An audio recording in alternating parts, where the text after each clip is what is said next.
Shalom everyone, Ariel Tzadok here from the KosherTorah School, found online at www.koshertorah.com, bringing to you today's daily Sefer Yetzirah lesson. This is lesson 27, Zach Pure.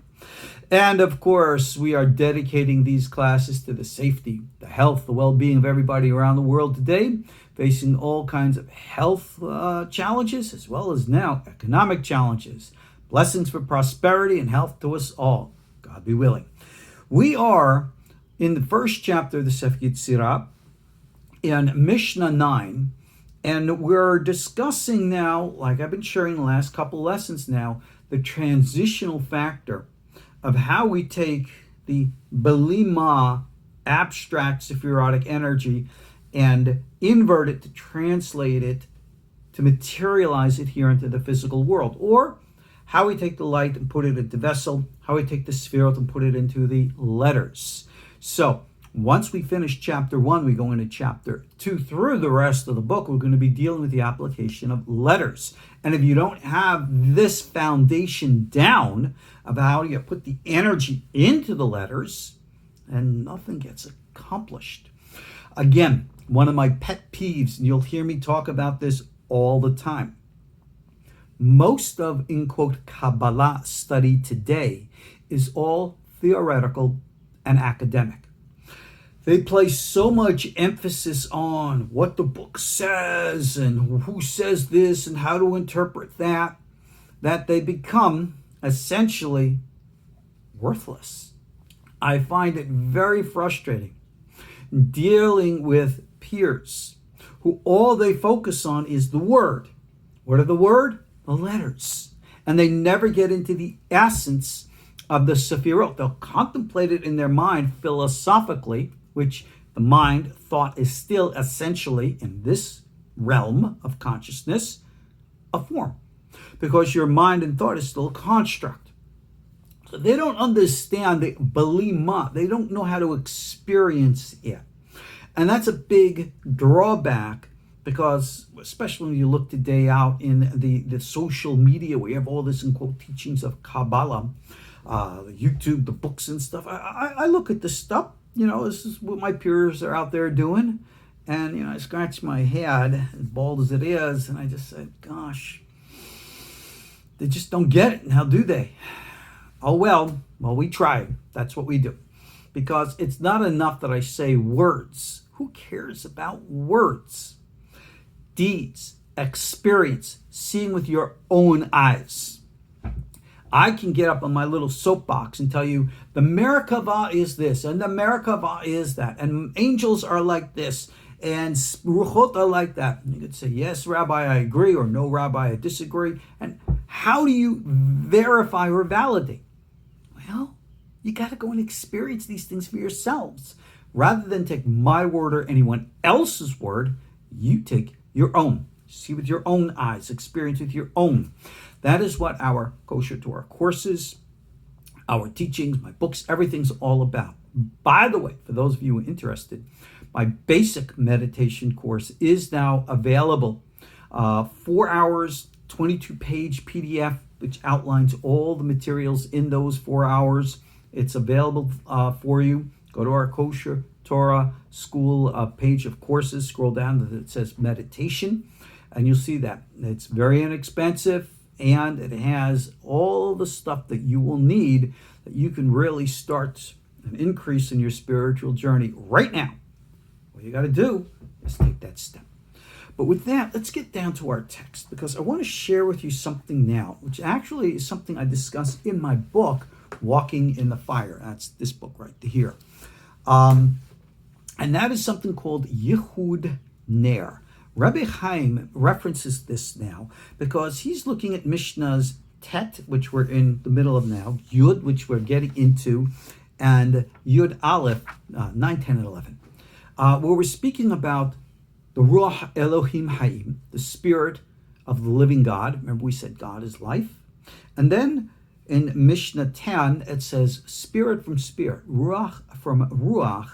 And then in 11, it speaks of water from Ruach. Now, all of this is actually rather important. But again, not forget the theory. Let's get into the practice.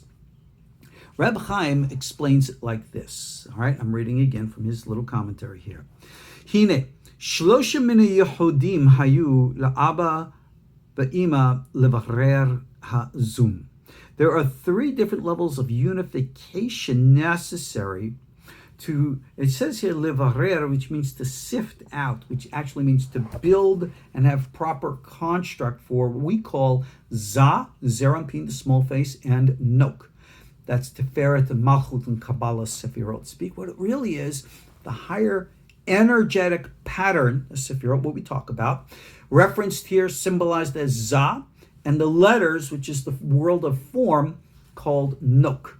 So whenever we're referring to the Sephirotic pattern, in general, we're talking to the 10 Sefirot of Zerampin, which is the energetic pattern as we as human beings are able to perceive and receive its energy. Yeah, there are higher levels of perception. What are they? How am I supposed to know? I'm human. As such, I only can see within the context of my human. Now, I can experience higher levels, but that doesn't mean I can cognize the experience. Those of you who have gone into advanced meditation, whether in Kabbalistic or other schools, you know exactly what I'm talking about. You have a consciousness, but not a cognition. An experience, but not a description. That's fine. But the description comes in Za, our higher self, our energetic perception and our human capacity. That has to take form and construct. So, our energetic capacity in the construct of form is what we call the unity of Tiferet and Malchut, the Holy One, blessed be He, and the Shekhinah, Tiferet and Malchut, and the like. This is a very, very important experience. And I might add, it's not limited to Jewish people or Kabbalists and the like. And I'm using something I read in a book once by, of course, the famous psychoanalyst Carl Jung. Carl Jung, father of analytical psychology, the one who was able to tap into the human unconscious and recognize that it's not limited to the organic brain or the individual mind, but there's that collective consciousness. He himself was an avid student of Kabbalistic teachings. He recognized his own analytical psychology, predated him by centuries in the writings of the Kabbalah, and he wrote about it. Well, in his book, Memories, Dreams, and Reflections, I think it's his autobiography, he explains how he had a heart attack once and had an out-of-body experience, in which he had a vision of none less than Rabbi Shimon Bar Yochai, the famous pseudepigraphal author of the Zohar, inviting him, Carl Jung, to the Kabbalistic wedding of Tiferet and Malchut. That's a pretty profound Kabbalistic vision, especially for a non-Jewish individual, who some have even accused of being an anti-Semite. Rabbis who would love to have that vision. And here, the Swiss Lutheran is having it. Well, it shows you the universality of what we're talking about here. So, when we're talking about this Yihud, the higher Sephirotic energy into the form of the letters, that's what we refer to here as sifting or building Zeranpin. Now, he refers to 3 levels that this happens at, and I will continue reading. He uses the Hebrew word zivug because zivug always means sexual, meaning it's energetic. It's not theoretical. It's not academic. We don't just do this with a visualization in an emasculated mind. It has to be done with heshek and power. There's a secret to this, and if I have time, I'll get to it. The first level of this Yihud is called the Yihud of the Keter. Okay, I'll explain this in just a second. The second level of the Yihud is in HaBaD, Chokhmah Bina Dat.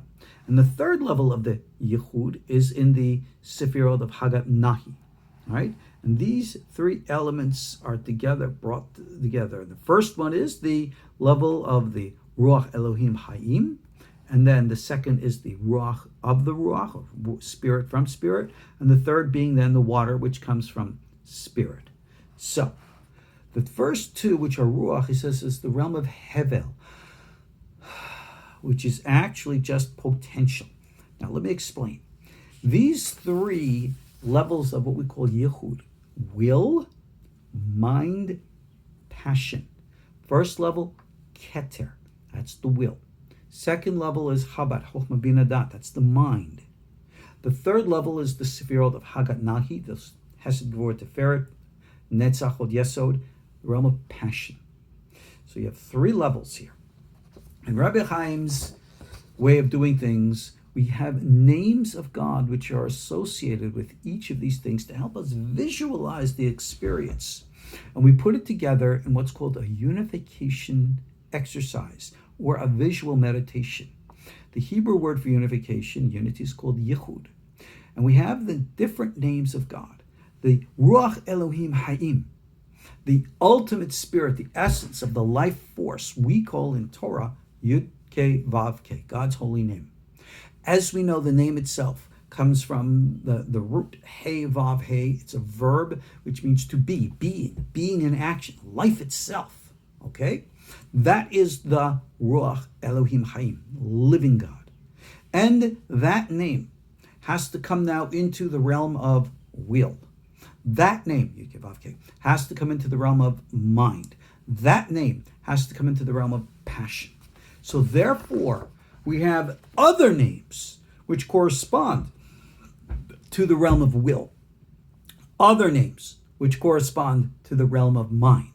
And of course, another name which corresponds to the realm of passion. Okay? We combine the names. I have the diagram right here, and the diagram is available online, and I'll put a little link to it in the description to this class below. This is called, again, Yihud NER. This is a copy of it right here. All right? Again, I have this online, so you'll be able to look at it, print it out, do whatever you want. The full explanation, of course, is in Walking in the Fire. Now, let me explain. Name Yud Ke Vav Ke, as we said, that's Ruach Elohim Hayim, the spirit of life. It must permeate those levels of human higher perception, called Zer Anpin, our higher cognition, first at the realm of will. So at the realm of will, the name associated with Keter, will, is Ehyeh, Aleph Ke Yud Ke. I will be what I will be.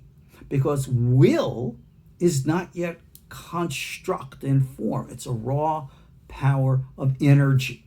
So we take the name of Yud Ke Vav Ke over here, and the name of Ehyeh over here, and we knit the letters together into a single unified, and that is the symbolic unification of the life force energy, which bonds the realm of will at the realm of the energetic potential, called Sa, into the actual construct physical letters, called Nok, level of will. What's next? The realm of mind. Again, we take the name Yud Ke Vav Ke, and the realm of mind corresponds to the name Elohim. If you remember Elohim, it's in the beginning God created the heavens and the earth. Well, God existed before there was even word or form, so the realm of mind is referred to as the name Elohim, because that's almost like the ruler, the lord of things as such. And therefore, in the realm of mind, we take the name Yud Ke Vav Ke again, merge it with the name Elohim, forming a singular construct. No, these are not words. We don't read them. You don't need vowels. They are constructs. They're images. They're poetry. They are art. They are meant to be referenced as a concept of construct. And that is how you need to understand this. This is a pictorial image of an internal experience.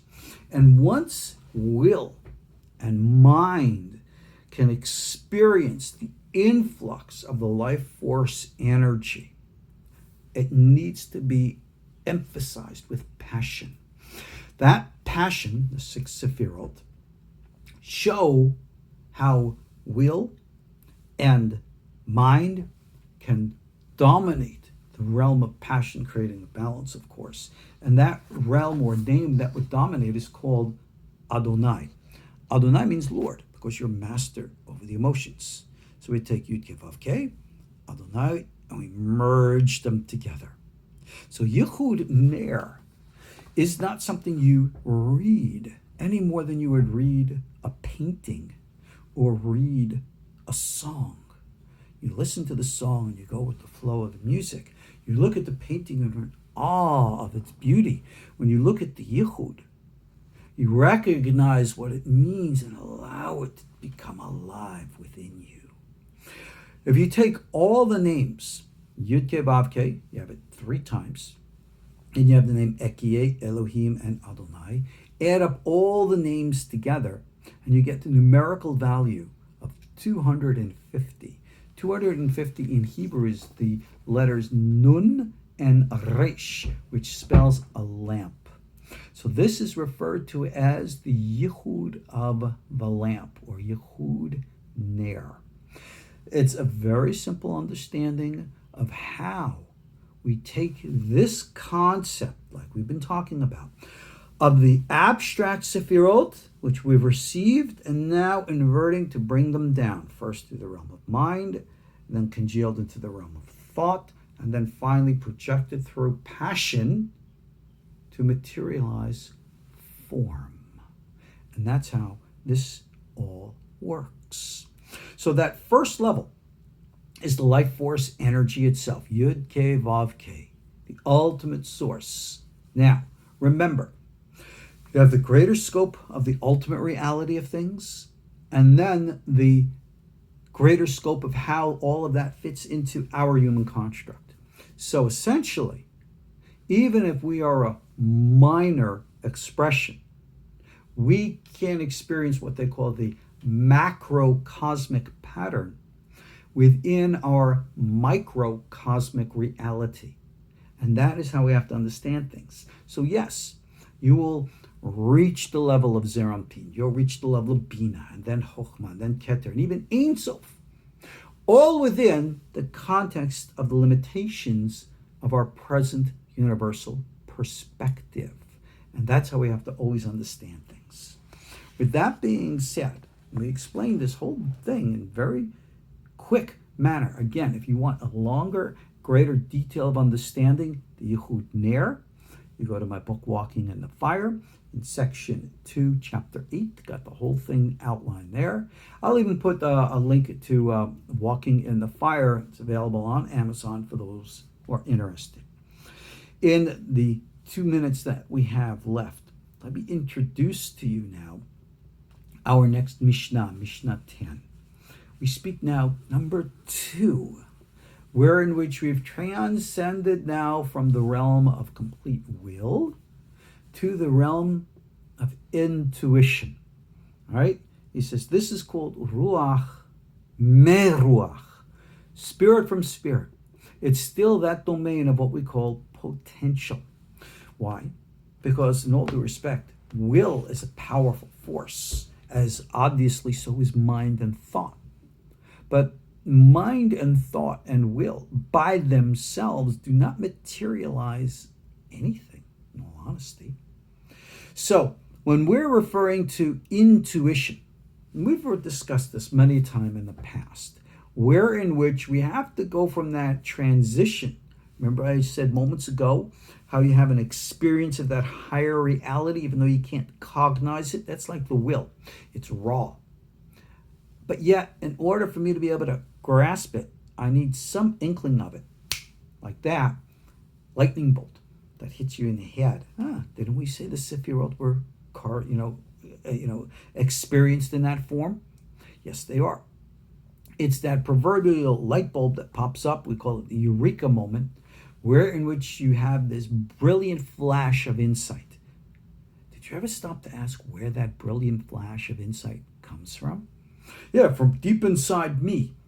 But do you recognize deep inside your mind there's an open back door? That's what Jung discovered, which brings you into the greater collective unconscious. And that collective unconscious in other language is called the Akashic records. And that access through the back door, which is accessed through the mind, is how we have actual psychic, telepathic communication and integration with everything that's alive through Yud Ke Vav Ke, which permeates all. So through Yud Ke Vav Ke, through Ruach, which then transcends into Ruach Meruach, ultimately into the Mayim, as we will learn, we can tap into everything. And vice versa, everything can tap into us. Secret of Yihud NER. We'll pick this up, God be willing, in our next class. Check out the stuff I have for you guys. If you don't take advantage and use it, okay, don't blame me. See you all online at KosherTorah.com. Check out the courses. Check out the books. I'll see you all next time again.